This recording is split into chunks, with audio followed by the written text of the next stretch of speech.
ஏழைகளுக்கு அதிகாரம் அளிக்கவும் சிறந்த சமுதாயத்தை உருவாக்கவும் முயற்சி மேற்கொண்டவர் எம்ஜிஆர் என்று பிரதமர் நரேந்திர மோடி பெருமிதம் தெரிவித்துள்ளார். மறைந்த முன்னாள் முதலமைச்சர் எம்ஜிஆர் 108வது பிறந்த நாள் இன்று கொண்டாடப்படுகிறது.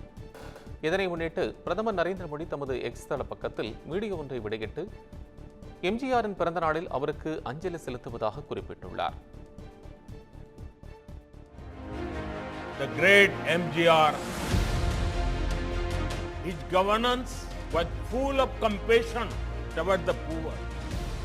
The subjects of healthcare, education and empowerment of women were dear to him. MGR ने परिवार के आधार पर नहीं बल्कि प्रतिभाओं के आधार पर लोगों को आगे बढ़ाया। यही कारण है कि आज भी समाज के गरीब तबके के लोग उन्हें अपना सबसे बड़ा नेता कहते हैं। मैं उन्हें अपनी श्रद्धांजलि देता हूं।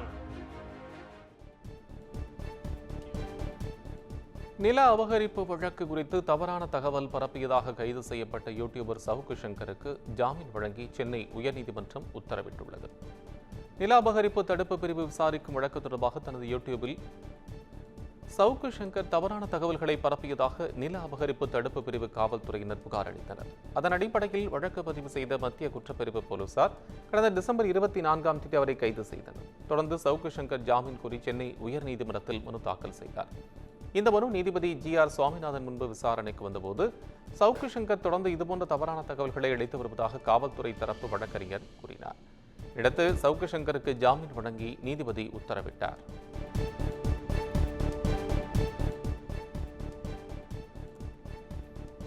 கள்ளக்குறிச்சி விஷச்சாராய மரண வழக்கில் கைதானவர்கள் ஜாமீன் கோரிய மனுக்களுக்கு CBCID பதிலளிக்க சென்னை உயர்நீதிமன்றம் உத்தரவிட்டுள்ளது.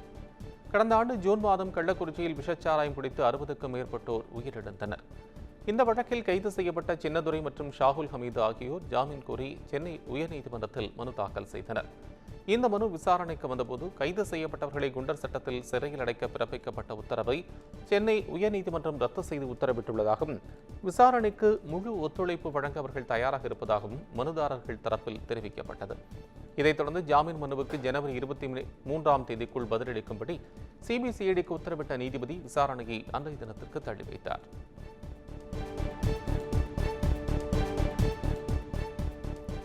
காஞ்சிபுரம் பரந்தூர் விமான நிலைய திட்டத்திற்கு எதிர்ப்பு தெரிவித்து போராட்டத்தில் ஈடுபட்டு வரும் மக்களை தாவேக தலைவர் விஜய் சந்திக்க உள்ளதாக தகவல் வெளியாகியுள்ளது. காஞ்சிபுரம் மாவட்டம் பரந்தூரில் விமான நிலையம் அமைக்க எதிர்ப்பு தெரிவித்து பொதுமக்கள் 900 நாட்களுக்கு மேலாக போராட்டம் நடத்தி வருகின்றனர். இந்நிலையில் போராட்டக் குழுவினரை ஆதரித்து தமிழக வெற்றிக் கழக தலைவர் விஜய் அவர்களை சந்திக்க உள்ளதாக தகவல் வெளியாகியுள்ளது. இதையடுத்து பொதுமக்களை சந்திக்க ஏதுவாக ஏகனாபுரம் அம்பேத்கர் சிலை அருகே 5 ஏக்கர் பரப்பளவிலான இடம் தேர்வு செய்யப்பட்டுள்ளது.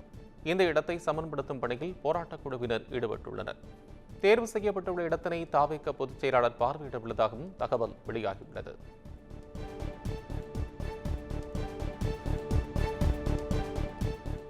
பொங்கல் விடுமுறை முடிந்து பொதுமக்கள் சென்னை திரும்பி வருவதால் கிளாம்பாக்கம் பேருந்து நிலையம் அருகே கடும் போக்குவரத்து நெரிசல் ஏற்பட்டுள்ளது.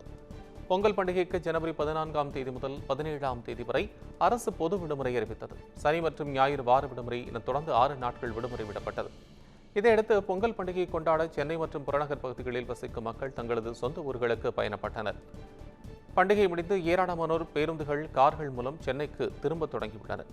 இதனால் திருச்சி சென்னை தேசிய நெடுஞ்சாலையில் வாகனங்கள் அணிவகுத்து நிற்கின்றன. மாநகர பேருந்தில் சென்னை செல்வதற்காக கிளாம்பாக்கம் பேருந்து நிலையத்திற்கு மக்கள் கூட்டம் கூட்டமாக சாலையை கடந்து செல்வதால் கடும் போக்குவரத்து நெரிசல் ஏற்பட்டுள்ளது.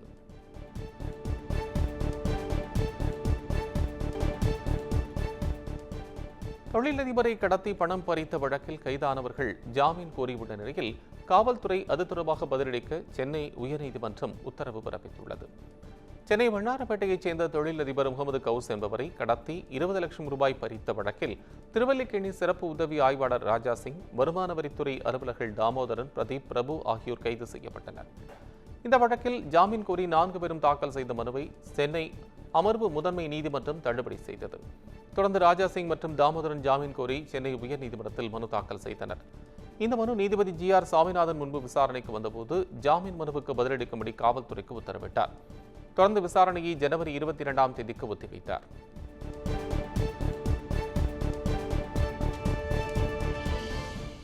சென்னை ஈசிஆர் முட்டுக்காடு பகுதியில் கலைஞர் பன்னாட்டு அரங்கம் அமைக்க சுற்றுச்சூழல் அனுமதி வழங்கப்பட்டுள்ளது. முட்டுக்காடு பகுதியில் 5 லட்சம் சதுரடி பரப்பளவில் 525 கோடி ரூபாய் செலவில் கலைஞர் பன்னாட்டு அரங்க கட்டுமான பணிகளை மேற்கொள்ள பொதுப்பணித்துறை திட்டமிட்டுள்ளது. இந்நிலையில் கட்டுமான பணிகளை மேற்கொள்ள சுற்றுச்சூழல் அனுமதியை தமிழ்நாடு சுற்றுச்சூழல் தாக்க மதிப்பீட்டு ஆணையம் வழங்கியுள்ளது. மேலும் கடலோர மண்டல ஒழுங்குமுறை ஆணைய அனுமதி கிடைத்தவுடன் பணிகள் தொடங்க வாய்ப்புள்ளதாகவும் தகவல் வெளியாகியுள்ளது.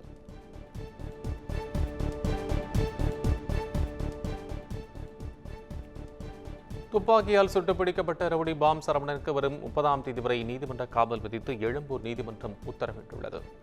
சென்னை புளியந்தோப்பு பகுதியைச் சேர்ந்த பிரபல ரவுடியான சரவணன் என்கிற பாம் சரவணன் மீது 6 கொலை வழக்குகள் உள்ளிட்ட 30க்கும் மேற்பட்ட வழக்குகள் உள்ளன.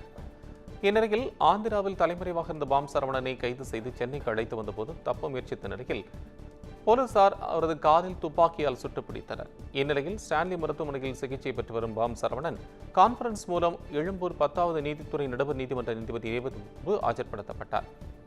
இந்நிலையில் அவருக்கு வரும் 30ஆம் தேதி வரை நீதிமன்ற காவல் விதித்து நீதிபதி உத்தரவிட்டார்.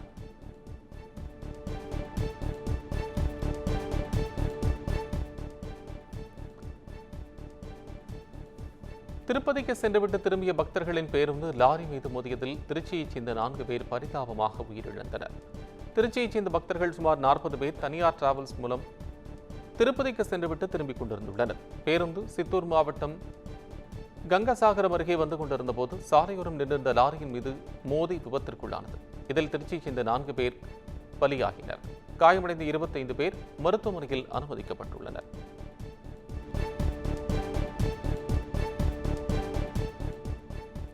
குளிர்பானத்தில் விஷம் கலந்து கொடுத்து காதலனை கொலை செய்த வழக்கில் கன்னியாகுமரியைச் சேர்ந்த காதலி மற்றும் அவரது மாமா இருவரும் குற்றவாளி என கேரள நீதிமன்றம் தீர்ப்பளித்துள்ளது.